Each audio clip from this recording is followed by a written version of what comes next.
Vous rêvez de cuisine sans frontières où tradition rime avec innovation? Laissez-vous guider dans un voyage culinaire où la cuisine française rencontre l'âme de la gastronomie mauricienne. Nos chefs vous dévoilent les secrets d'une cuisine fusion qui réinvente les codes culinaires. Je suis Rixen Coupen, chef de cuisine à l'Institut Escoffier. Donc, je suis là aujourd'hui pour vous présenter une entrée et un plat principal pour la période festive. Donc, l'entrée est composée de morlain fumé, de légumes croquantes et une vinaigrette aux fruits de la passion. Donc, on va réaliser la vinaigrette passion. Donc, on va commencer par la moutarde en pâte. Donc, une vinaigrette, presque le même procédé qu'une mayonnaise, sauf qu'une penna jaune d'œuf. Donc là, c'est juste moutarde en pâte, c'est huile de tournesol, donc huile végétale, vinaigre blanc et en dernier, une fruit de la passion. Donc là, c'est une vinaigrette avec beaucoup de caractère. Donc voilà, une vinaigrette passion prêt. Donc là, nous procédons avec nos dressages d'entrée. Donc avec notre pain de tranche de morlain fumé, nous faisons un petit rosace. Donc là, nous servons 2 tranches de morlain fumé. Comme accompagnement, carottes croquantes et concombre blanc. Et en dernier, une vinaigrette passion. Donc on rajoute de petits herbes comme décoration. Donc voilà, on ajoute nous l'entrée avec le morlain fumé.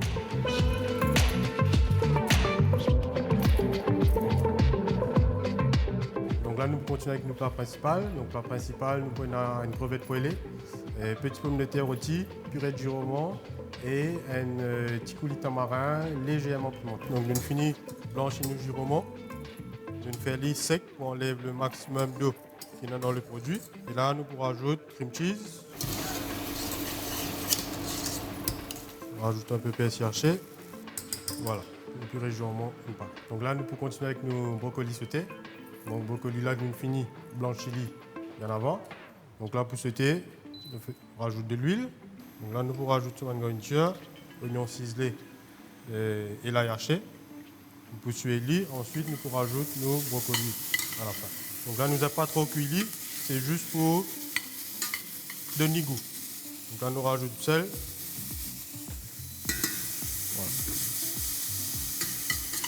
Donc là, nous cuisons nos derniers éléments. Donc le produit principal, nous faisons nos crevettes poêlées. Donc là, par contre, nous attendons de l'huile là bien chaud. Nous rajoutons nos crevettes. Si de l'huile là pas assez chaud, on doit mettre d'autres crevettes et pour rendre de l'eau.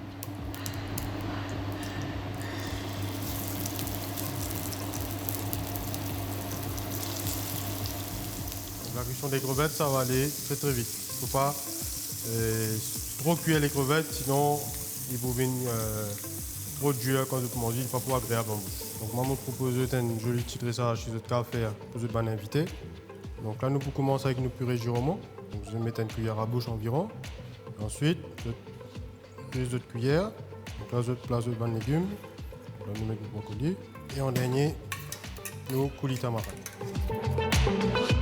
Donc là, nous présentons nos plats principaux à base de crevettes.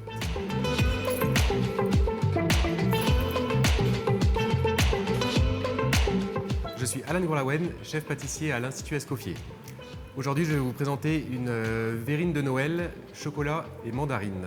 Alors, je vais vous présenter les différents éléments qui vont composer la verrine de Noël. On aura donc un crumble au chocolat, des mandarines qui ont été infusées dans un sirop aux épices. Pour réaliser le sirop, rien de plus simple, c'est un mélange d'eau et de sucre à part égale. Ensuite, on le laisse bouillir tout simplement et on va rajouter les mandarines à l'intérieur, couper la cuisson, filmer et laisser infuser. Le mieux, c'est de laisser infuser toute une nuit à froid et le lendemain, vos mandarines auront un bon goût d'épices. Et on va marier ça avec une chantilly chocolat, lait et noir.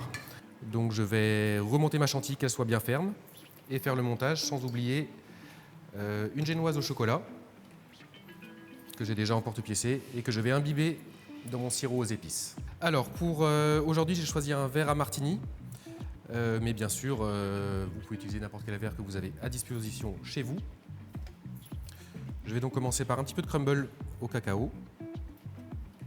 La petite touche croustillante, hein, ça va être un jeu de texture et de saveur. Et deuxième étape, la chantilly chocolat. Ensuite, la génoise que je vais imbiber rapidement dans mon sirop aux mandarines en troisième position. Ensuite, les mandarines. Je ne vais pas chercher à les égoutter, comme ça elles vont continuer à imbiber le biscuit qu'on a en dessous. Donc vous voyez, c'est des mandarines qui ont été, comme on dit, pelées à vif. Toute la peau a été enlevée pour garder seulement le suprême. On garnit également l'intérieur. Faites attention bien sûr à ne pas laisser tomber un grain de poivre ou de clou de girofle à l'intérieur. Une dernière couche de chantilly chocolat. Et on va terminer avec un petit peu de crumble pour avoir le croquant au-dessus, en dessous et avoir un visuel agréable. Et pour finir la verrine et ne rien gaspiller, on a utilisé donc les suprêmes de mandarine que j'ai ensuite coupés en lanières et qu'on peut déposer sur sa verrine. Donc voici la verrine de Noël, chocolat et mandarine aux épices. La cuisine fusion, c'est l'art de sublimer les cultures dans votre assiette.